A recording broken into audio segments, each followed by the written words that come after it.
네, 안녕하세요. 함께 성장하는 일상 낭남부동산 플러스입니다.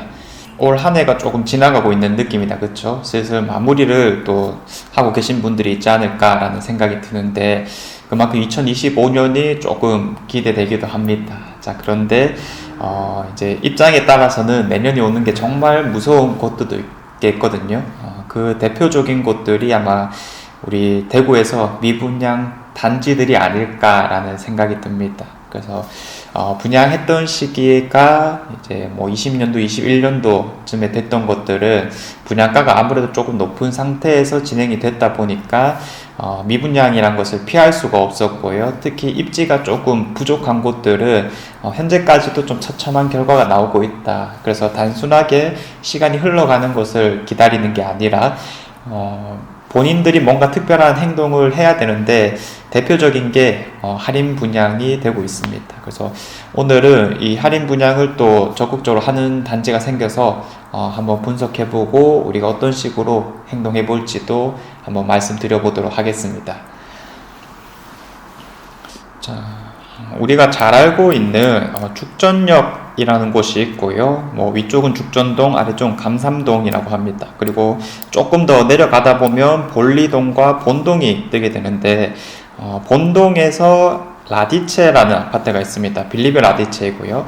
이 아파트가 현재 미분양 상태가 워낙 심각했다가 할인 분양까지 진행을 하려는 상황입니다. 자, 그래서 대표적인 미분양 입지들이 있는데 요런 뭐 볼리돈 본동이 될 수 있겠고요. 그 다음에는 뭐 대구역 일대 혹은 뭐 파동 일대 이런 것들이 대표적으로 심각하다라고 얘기를 할 수 있겠습니다. 자, 그래도 몇몇 단지들은 이제 입주를 좀 했는데 여기에는 분양을 좀 늦게 했던 곳들이 있었습니다. 자, 그래서 뭐 26년 입주, 25년 6월 입주, 26년 입주, 25년 12월 입주, 아직까지도 많은 시간이 남아 있고요. 주상복합의 특성상 단지 규모는 뭐 그렇게 크진 않지만은 이제 밑으로 많이 파야 되는 공사를 해야 되기 때문에 시간이 좀 오래 걸리기도 합니다.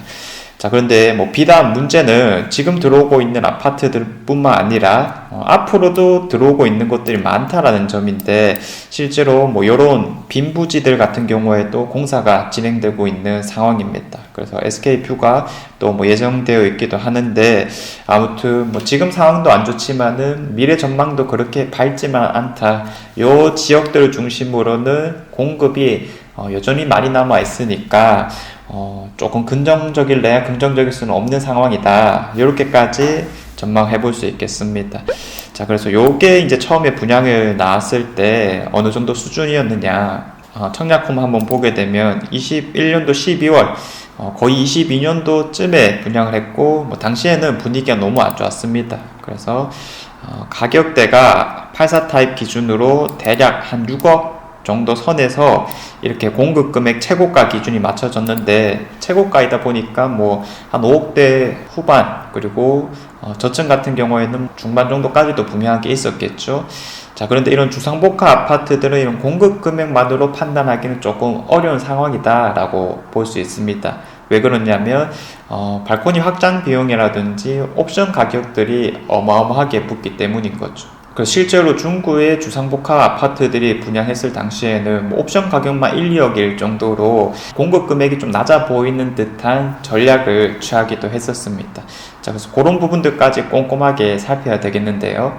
자, 이 아파트들의 입주자 모집 공고문을 다시 한번 살펴보자면 84 타입을 기준으로는 한 3천만원대에서 많게는 3,600만원까지도 이 확장 금액이 포함되어 있습니다. 그래서 아마 베이가 좋은 것이 이런 확장 금액이 더 많다라고 볼 수 있으니까 거의 뭐 4천만원에 육박한다라고 표현할 수 있겠고요. 그 밖에 우리가 필수적으로 진행하는 시스템 에어컨도 한 700만원 정도. 자, 그리고 뭐 여러가지 뭐 고급화 옵션들까지 다 하면은 뭐 이거는 뭐 선택사항이라고는 보지만은 최소 한 4천만원 정도씩은 기본적으로 들어가야 된다. 이렇게 볼 수가 있겠습니다. 근데 뭐 우리가 지금 선착순, 동호수 지정을 한다고 하면은 아무래도 높은 총을 원할 수밖에 없을 건데 공급 금액이 6억에 육박하고 옵션 가격들까지 더하면은 분양 당시만 하더라도 뭐 최소 6억 5천에서 7억 가까이 들어가는 단지이다 보니까 자연스럽게 미분양이 뜰 수밖에 없는 상황이었습니다. 자, 그래서 최근에 어떤 표현이 나왔냐면 15%를 할인한다라는 내용들이 나왔습니다. 자, 그래서 실제 공식 홈페이지인지는 모르겠는데 15% 파격 할인이라는 이름으로 진행이 되고 있고요. 자, 그래서 기존 공급 금액에서 이제 한 15% 정도 할인이 들어갈 거니까 6억을 기준으로 85%에 해당하는 금액이 얼마냐라고 계산해 보면 높은 금액 기준 4억 후반, 5억 초반 이런 금액들이 계산되어 나오거든요. 그래서 이걸 보고 84 타입을 4억대에 구매할 수 있는 상황이다, 이렇게 표현까지 하는 것 같습니다. 하지만 아까 말씀드렸던 발코니 확장 비용 그리고 옵션 비용 이런 것들 항상 잘 체크하셔서 총 합계 금액이 얼마이냐로 접근을 해줘야 되는 상황일 거고요. 그러면 이제 우리가 확장을 안 할 건 아니니까 최종적으로 5억 5천에서 6억 정도 사이의 금액대는 어느 정도 수준이냐, 이거 괜찮은 거 맞냐, 이런 접근이 중요할 것 같은데요. 현재 거래되고 있는 것들의 시세를 잘 체크해 봐야 되겠습니다. 그래도 이제 본동 일대에서는 요 구마로를 넘어가는 순간부터는 라디체가 조금 앞서 나갈 수 있다라고 볼 수 있겠죠. 자, 그래서 요게 이 바로 위에 있는 달서 푸르지오 시그니처나 혹은 두산 위브 더 제니스 센트럴 달서 요런 아파트들의 흐름을 좀 따라갈 수 있다라고 봤었을 때요. 달서 푸르지오 시그니처의 최근 거래되는 것을 보면 한 6억 5천, 6억 3천, 5억 9천, 6억 5천, 6억 5천 최고층들을 기준으로는 한 6억 5천대를 찍어 나가는 모습이고요. 그리고 층수가 조금 작은 거는 한 6억대에서 거래되는 모습입니다. 그리고 두산 이브더 제니스 센트럴 달서 최근에 입주를 한 물건 같은 경우에는 층수가 괜찮은 것이 한 5억 5천 정도 수준에서 거래가 된 모습이고요. 요런 아파트들을 좀 따라갈 수 있는 금액대이니까 지금 정도의 할인 금액을 그냥 무난해졌다, 이 정도로 해석을 좀 해볼 수 있겠고요. 요런 것도 우선적으로 살펴보시되, 사실 지금 낮은 금액은 얼마가 있느냐, 요거까지 우리가 나아가야 될 건데요. 바로 밑에 있는 달서 코아루 더리브는 단지로 들어가는 접근성이라든지 사실 상대적으로 조금 많이 부족하긴 하거든요. 그래도 우리가 참고 용도로 한번 살펴본다면 얘가 84 타입 기준으로 층수가 꽤 괜찮은 것이 현재 한 4억 5천에서 5억 사이에 있기도 합니다. 자, 그래서 이런 것들을 토대로 봤을 때는 저점은 조금 낮은 상황이기도 하다. 자, 그래서 이런 가격대들이 조금 혼재되어 있긴 하거든요.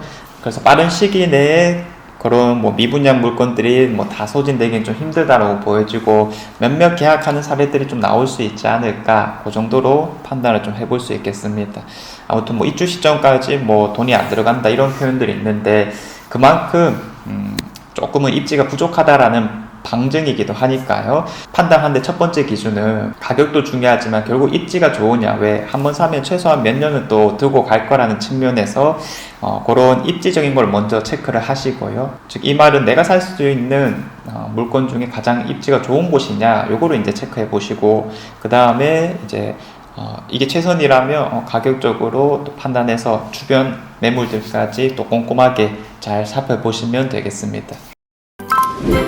지금 가장 직면하고 있는 문제점은 준공을 하게 되었을 때 PF 만기 시점이 도래하게 되는데 그걸 이제 상환할 능력이 부족하다라는 거죠. 어쨌든 분양이 좀 잘 될 거라고 가정을 하고 대출을 받아 진행한 상태였을 거니까 이제 그런 두려움들이 가장 크지 않을까라고 보는데, 특히 방금 다뤘던 빌리브 같은 경우에는 신세계 건설이게 되는 거고요. 성공한 사례도 있지만은 그때 당시에 분양했던 것들 대부분 좀 안 좋은 결과물들을 받아들이게 됐습니다. 자, 그래서 빌리브라고 했을 때 또 상징적인 게 분명히 있죠. 우리 달서구에서 또 대장급이라고 하는 빌리브 스카이가 있고요. 또 중국권에서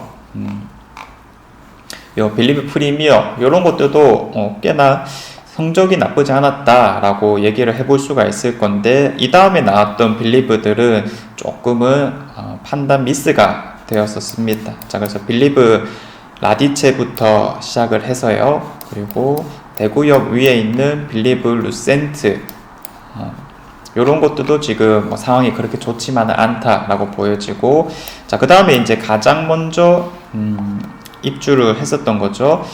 빌리브 헤리티지 여기도 상황이 안 좋게 되었습니다. 자, 그래서 뭐 고급화를 내세워서 몇몇 수분양자들을 만들어냈지만은 PF 만기 대출 시점이 도래했고 이거를 갚지 못하자 공매 절차가 진행이 되었거든요. 그래서 뭐 그 수분양자들과 지금 현재 문제가 많이 생기고 있는 상황이고, 가압류 절차도 진행됐고, 최근에 뭐 소송 결과까지 나와서 그 공매로 떨어진 금액만큼 돌려줘라라고 하는 판결이 나오기도 했지만은 계속 시간이 딜레이 될 수밖에 없는 거겠죠. 그리고 실제로 또 받아낼 수 있는가 하는 어려움들이 있을 거고요. 그래도 방금 봤던 라디체는 기존 수분양자들이 많지는 않을 거라 가지고 뭐 그런 문제가 두드러질까라고 하는 의문이 있지만, 그런 내용이 들려오는가는 한번 기다려 봐야 될 것 같고요. 방금 말씀드렸던 것들의 공통점은 입지가 지금 당장은 그렇게 두드러지지 않은 곳에서 특히 주상복합 형태로 나오는 곳들, 왜 지금은 실거주자들이 움직이는 시장이다 보니까 그런 실거주 가치가 좀 떨어지는 곳들은 아무래도 좀 각광받기는 힘든 상황이긴 하거든요. 그래서 이런 특징들이 있는 곳들은 특히 분양했는 시기가 조금 애매했다 보니까 분양 가격 역시 높고, 그래서 그냥 뭐 원금 보장하겠다, 뭐 지금 계약해도 나중에 해지하면 된다, 이 정도 혜택으로는 전혀 관심을 못 받고 있는 상황이고, 결국 가격으로 얘기할 수 있는 거겠죠. 가격이 매력적인 만큼 떨어졌을 때 사람들이 실질적으로 이제 또 덤비게 되는 거다 보니까, 이런 할인 분양이 진행되는 곳들 중심으로 좀 노려봐도 좋지 않을까, 이런 생각들이 들고요. 그 상황에서도 어찌되었던 이런 입지들을 안 놓치면 좋을 것 같습니다. 그래서 지금 가장 눈길을 가는 입지는 뭐 어쨌든 대구역 주변 치성동 일대라고 볼 수 있으니, 이런 것들이 또 어떻게 움직여 나가는가가 대구의 입장에서는 중요하게 되겠고요. 할인 분양 소식이 들리면 또 구체적으로 말씀을 드려보도록 하겠습니다. 계약을 했었을 때 뒤이어 발생하는 약속을 지키지 않는 형태들이 너무나도 많았기 때문에 이렇게 질문을 해야 될 것 같아요. 지금 금액 정도면 충분히 만족할 만한가? 그래서 그거를 위해서라면 절대로 뭐 누군가의 말을 믿고 투자한다 이런 느낌보다도 내가 철저하게 검증을 잘 해보시길 바라겠고요. 자, 아무튼 뭐 올해 하반기 조금 남아있는 시기와 내년 상반기가 정말 이런 할인 분양 형태의 내용들이 더 많이 나올 수 있을 거라고 봅니다. 꾸준하게 또 브리핑해 드리도록 하겠고요. 오늘 내용은 여기까지 하겠습니다. 그리고 내일도 좋은 내용으로 찾아오도록 하겠습니다. 감사합니다.